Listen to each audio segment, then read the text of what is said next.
Shalom, Manzolut le Daf Samertet dans Masechet. Et nous reprenons la fin du Daf Samertet, Amud Bet. Amar, on reprend une braïta qui disait Otzi'u ma'achatem otzi'im, que Rabban Gamliel avait dit à ses enfants que sortez rapidement ou entrez des objets dans la cour, Vachnisu ma'achatem machnisim, ad shelo yotzi hato'ev azeh, jusqu'à ce que le Tzoki, qu'il appelle ici un To'ev, veillez sur Alechem, de peur que lui-même utilise le mavoy pour y porter et que du coup, il rende la chose interdite. Mashma que quoi? Que il peut éventuellement, en sortant un objet, annuler son bitoul tant que nous, on n'a pas utilisé le mavoy. Mais si on a commencé à l'utiliser en sortant, en rentrant, comme le conseil de Rabban Gamliel, c'est fini, il ne peut plus revenir dessus. La Gemara pose la question, dit Memra, machma que si nous on sort et que lui après il sort, il ne peut plus annuler. Pourtant, il y a une Mishnah qui dit qu'un bitoul peut être annulé si la personne qui a fait le bitoul revient et qu'elle elle porte, en fonction de la marloquette Rabbi Meir Rabbi Yehuda. Vetna, c'est marqué dans une Mishnah, Mishnah Taner Shuto. Veotzi ben b'shogeg b'mezid, hu oser. Il paraît Rabbi Meir sur le Rabbi Meir qu'il est fait de manière volontaire ou involontaire. Si quelqu'un après son bitoul a porté, il annule le bitoul. Amar Rav Yosef, Eima eno oser. Non, il faut corriger, il faut dire que non. Au contraire, il ne crée pas de issou. Autre possibilité, on ne parle pas du même cas. Vayamar, kan, lokasha, kan, shechezeku ben mavoy, b'mavoy. Quand je le réseau ben mavoy, ça dépend si on a déjà utilisé le mavoy avant. Quand on a dit qu'il peut annuler ce bitoul en portant, c'est parce qu'on n'a pas encore utilisé le mavoy. Mais si on l'a utilisé, on ne peut plus. Et on confirme ce chilouk-là avec une braïta, ve'atanya, ad shelonatan reshuto veotzi ben beshogeg ben bemezid yachol levatel. Quelqu'un qui n'a pas encore donné son reshut et qui a sorti un objet, après cela, c'est pas dérangeant qu'il fasse un bitoul. Divrei Rabbi Meir. Rabbi Yehuda Omer, Beshogeg yachol levatel, bemezid yachol levatel. Selon Rabbi Yehuda, ça va dépendre s'il a fait bemezid ou pas. Ça, c'était donc avant qu'il ait fait un bitoul. Maintenant, il a déjà fait un bitoul. Mishnatan reshuto, et c'est ça qui nous intéresse. Veotzi, ben beshogeg, ben bemezid, oser, divrei Rabbi Meir, selon Rabbi Meir, ça annule le bitoul. Rabbi Yehuda Omer, bemezid oser, beshogeg, et non oser, si c'est volontaire, oui, sinon non. Et on nous précise, même dans quel cas on parle, mais chez le quand les gens du mavoy n'ont pas utilisé le mavoy en tant que tel.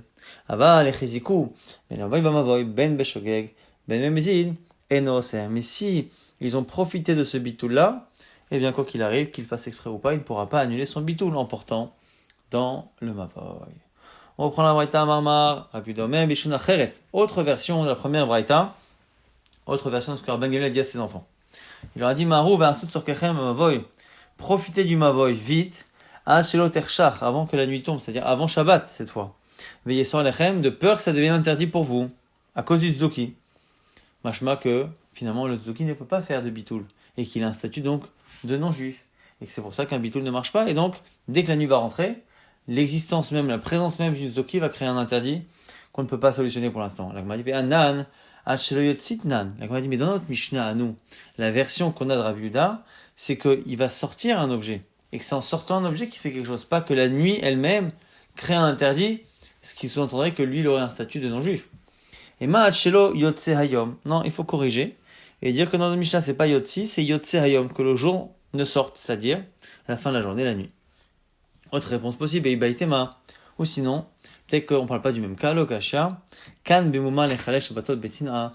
Kan bemuma lechalel shabbatot befarisel. Le zoki dont on parle, c'est un mouma qui est mechalel shabbat, soit de manière privée, soit en public. S'il le fait en privé, il a encore un statut de juif.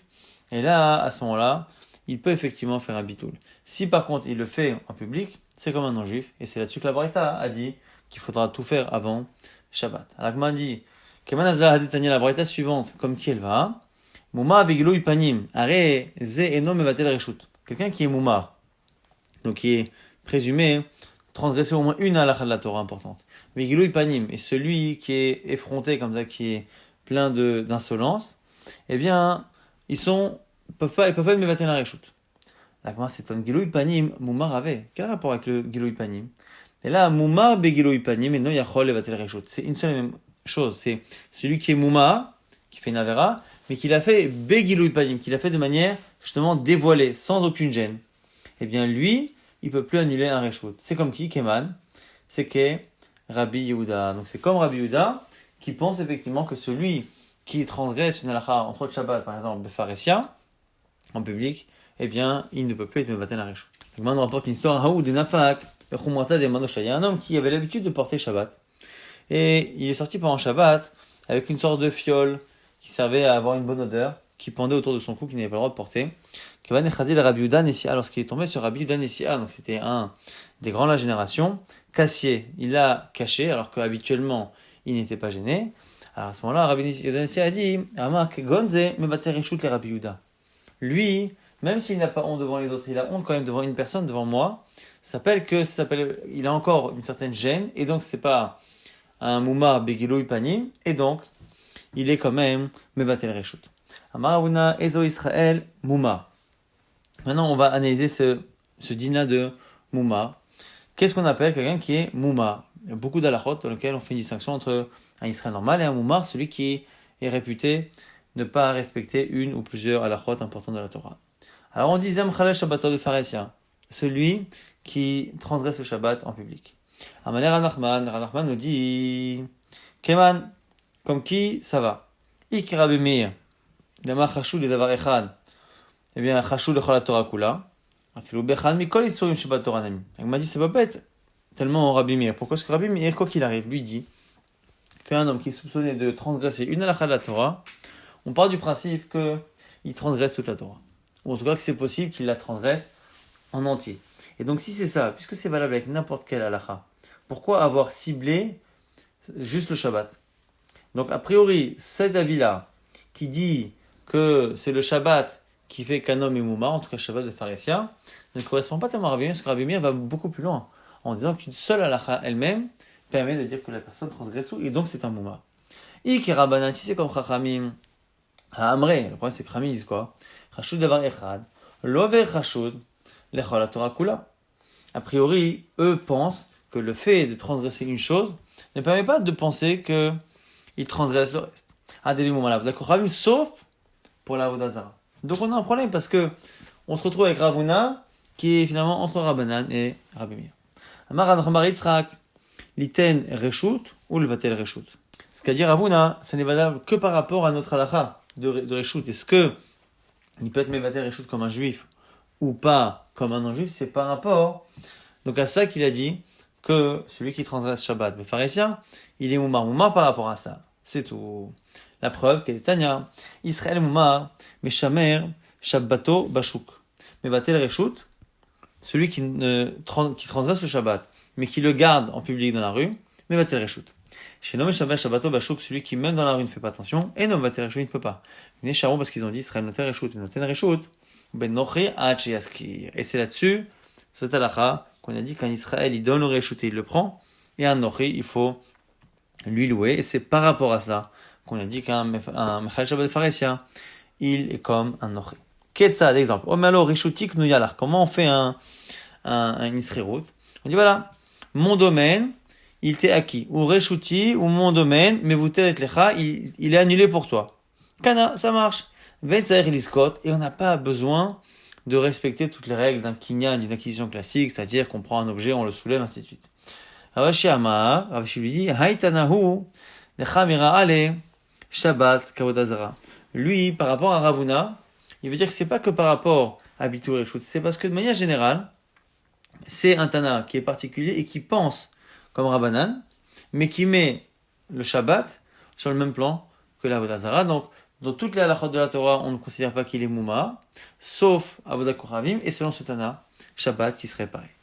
Kedetania, comme c'est marqué dans une braïta, Mikem, au sujet justement des korbanot, c'est marqué, Dabel ben Israël va marta lehem, tu leur parleras, tu leur diras, Adam qui écrit Mikem, Korban Lachem. Lorsqu'un homme va apporter parmi vous un korban, une offrande pour Hachem. Mina behema, parmi les animaux, gros bétail, mina baka, mina tson, du gros, du petit bétail, takriou et korban trem, vous approcherez votre korban. Pourquoi mikem, un homme parmi vous pour dire que une partie de vous pourra apporter, mais une partie de vous ne pourra pas apporter. Mikem velo kulchem. Et ça exclut quoi? Prat, les moumar. Et le miaout de mikem nous fait quoi? Miaout bachem chilakti. Velo baumot. Et en disant mikem, ça veut dire qu'il n'y a que chez vous les bénis Israël, que je fais cette distinction-là entre les bons et les mauvais, et que du coup les bons peuvent apporter et pas les mauvais, alors que chez un non-juif, quelle que soit sa qualité, ou pas, il peut apporter un korban. La suite du verset, Mina Behema, parmi les animaux, la vie benanam adomim la Behema. C'est pour nous dire que même celui qui ressemble dans ses actions à un animal peut apporter un korban. Mais Kalamrou, de là on a dit, mais Kamlim korbanot mi pocha Israël. On peut prendre des korbanot, les accepter parmi les fauteurs d'Israël. Il faudra voir en quoi ici il n'y a pas de contradiction. Pour qu'il puisse faire tshuva. Chutz, à l'exception du mouma. Et il va falloir qu'on distingue le pocha Israël et le mouma. Amnaser yain, et c'est lui qui fait des libations de vin pour les idoles. Amchalel shabbatot befaresia, et celui qui transgresse le shabbat befaresia. Donc, on relève la contradiction. Hagoufa kaché, une contradiction interne. Amart, Mikem, au début tu me dis Mikem, mais l'okulchem, et pas tout le monde. Les otsita mouma, pour exclure le mouma. Et après tu me dis Vadatane, mais kablim korbanot, du pocha Israël, qu'on accepte du pocha Israël. Et en plus, comme à la fin on va encore exclure le mouma, c'est une répétition du début. Halokashia. La Gemara propose déjà cette première contradiction d'y répondre en disant le début, on exclut le mouma. C'est mouma lechol la Torah kula, celui qui est mouma de transgresser toute la Torah. Mais tiata, les pochés Israël qu'on accepte, mais moumar les davar echad, à celui qui est moumar que par rapport à une seule avera. Donc on tiendrait ici comme Rabbanan. Et bah c'est fait, et à la fin comment on comprend? Chutz mina mouma, à l'exception du mouma, de celui qui fait des libations menasech hayayin, et celui qui mechalel shabbat faresia. Hay moumar echida, mais c'est quoi ce dernier moumar là? I moumar lechol la Torah kula, si c'est un moumar de toute la Torah, c'est le premier cas, on l'a déjà cité à une orecha. Il est davar acher echad, si c'est un moumar sur une chose, tu peux pas dire que c'est interdit, puisque au milieu on a dit que c'était autorisé. Kachamisi ata. Et la lavarikam, n'est-ce pas que c'est ça? Chous mina moumar les nasser. C'est pas moumar et le menasser, il est moumar les nasser. Chous de celui-ci et du Shabbat. Ou le chalel Shabbat de faresia. Pour nous apprendre quoi? Al mavda kochavim. Shabbat, qui a dadeninhu, shmana, pour nous dire que Avdazara et Avda kochavim, ça va finalement ensemble. Donc cette braïta correspond à la vie de Chachamim, mais dans la version du Tana qu'on avait cité il y a quelques instants, c'est-à-dire qu'on nous dit qu'un vrai moumar c'est quoi? C'est que soit un moumar pour toute la Torah, mais moumar sur une des mitzvot de la Torah, ça ne s'appelle pas un moumar, sauf si la chose en question c'est Avodah Zara, Nisur Hayayin, ou Mechalel Shabbat, Befaresia. On a une nouvelle Mishnah avec des enseignements qu'on a déjà vus. On a les habitants d'une cour, il y en a un parmi eux qui n'a pas fait le hérouv. On nous dit quoi? Alors on verra après s'il a fait un bitoul ou pas, mais pour l'instant on nous dit quoi? Beito asur, milachnis ou milotzi. Les gens de la cour ne pourront pas porter de sa maison à l'extérieur. Lo velahem, ni lui ni les habitants. Mais ce qu'on nous dit par contre ici, veshelahem, par contre les maisons des autres, mutarim, lo velahem, on pourra y porter et déplacer pour lui ou pour les habitants des maisons en question. Maintenant, natnulo reshutan. Maintenant, c'est eux qui lui ont donné leur reshut. À ce moment-là, humuta, lui, il peut finalement porter dans les maisons. Vehen, asurin, et eux ne peuvent pas. Ayush, naim, dans le cas où il y a deux personnes qui ont oublié, eh bien, elles créent un interdit l'une à l'autre. Osrim, ze alze. Pourquoi? Shecha noten reshut, venoten reshut, parce que quand il y a une seule personne qui a oublié, il peut donner son reshut ou le prendre aux autres. Shnaim, par contre, quand il y en a deux, notnim reshut, ils peuvent donner aux autres. Ven notlin reshut, mais eux-mêmes ne peuvent pas prendre le reshut des autres parce que quoi qu'il arrive, ils sont deux et chacun va créer un interdit à l'autre, donc il n'y a pas de solution en prenant le reshut. Seule solution, c'est de donner. Mais maintenant, quand est-ce qu'on donne le reshut? Ben Shammai omrim mi b'odjom. Selon Ben Shammai, il faut qu'il fasse encore jour, donc avant Shabbat. Selon Bet Hillel omrim, mishcha shecha, même quand il fait nuit. Mishnatan reshuto, vehotzi, ben beshogeg, ben bemezid, celui qui a donné son reshut et qui a sorti, qu'il ait fait exprès ou pas, a réalisé au sein écrit un iso d'ivrei Rabbi Meir. Rabbi Uda, on l'a déjà vu à plusieurs reprises, Omer, bemezid oser, beshogeg, et non oser, ça n'est que si c'est volontaire que ça craint isour, pas si c'est shogeg. La Gemara reprend le premier cas. On a dit beto ou de assour. Personne ne peut porter dans sa maison quand la personne a oublié de faire le hérouv. Machma que on peut pas porter de sa maison, mais achatsero, sharia. Mais par contre, dans la cour, on peut porter. C'est-à-dire qu'on peut porter, même s'il avait un droit dans la cour, et qu'il n'a pas fait de hérouv. Alors, comment c'est possible? Bechidame. Est-ce qu'il a fait un bitoul? Il débat-il. Alors, Beto Amay Asso, pourquoi sa maison n'est pas autorisée? Puisqu'il a donné sa propriété. Et de la bâtie, s'il n'y a pas eu de bitoul, comment comprendre qu'on porte dans la cour? Chatsoro Amay Sharia. Alors, il m'a dit, bien sûr qu'il a fait une annulation. Il a donné le reshoot de sa cour et pas de sa maison. Et Kassavar Rabbanei Chachamim pense, celui qui donne le reshoot de sa cour ne donne pas le reshoot de la maison parce qu'il est possible que les gens habitent dans une maison sans cour. Donc il y a eu un bitoul, mais que de la cour, pas de la maison. C'est pour ça que tout le monde pourra porter dans la cour, mais même ceux qui porteront dans la cour ne pourront pas porter depuis sa maison. Veshelahen mutar lo velahen. Dans le cas où il a fait bitoul, on nous dit que tout le monde peut porter. Chez Lahem, les maisons des autres et les cours, c'est moutar, pour lui et pour tout le monde. La Gemara se pose la question, Maïtahama. Pourquoi finalement, quand lui qui a fait un bitoul utilise et porte, pourquoi ça ne s'appelle pas qu'il revient sur sa parole? La Gemara dit, parce que il a un statut d'invité, et donc un invité peut très bien utiliser, et ça ne joue pas puisqu'il s'est séparé simplement de son reshoot.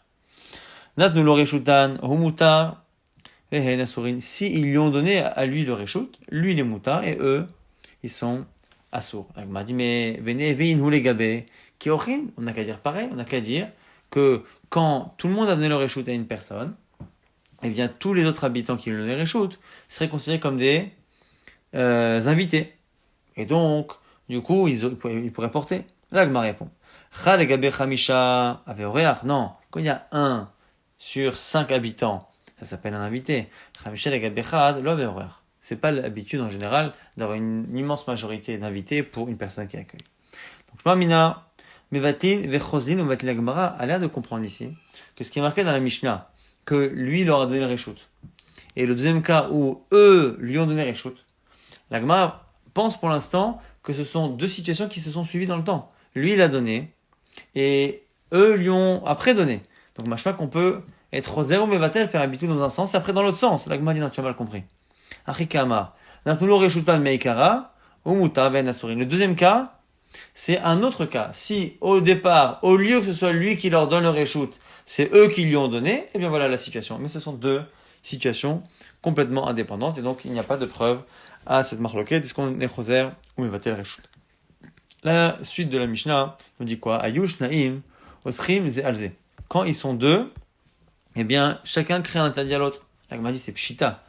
Non, c'est quand même évident. On sait très bien que comme ils sont 2, et que même si on leur a annulé, ou qu'ils ont annulé, eux-mêmes, l'un crée l'interdit à l'autre. La Gemara explique, l'autre sricha. Ici, le cas, c'est quoi? C'est qu'ils ont fait un bitoul à tout le monde. Et c'est sûr que tant qu'ils sont comme ça, c'est interdit. Simplement, là, après avoir donné à tous, ils ont donné le reshoot à l'autre. Donc à ce moment-là, il n'en reste qu'un seul. Et donc, a priori, ça devrait être bon. Tu aurais pu penser que c'est moutard, kamashman que non. Des kevin des beina des batel, parce qu'au moment où ils ont fait le premier bitoul pour les autres, eh bien, loavele, shayuta be'ay chatzer, eh bien, ils n'ont pas eu d'autorisation dans le chatzer, il ne pourra pas y avoir d'annulation plus tard, dans un deuxième temps, pour pouvoir leur créer un éther.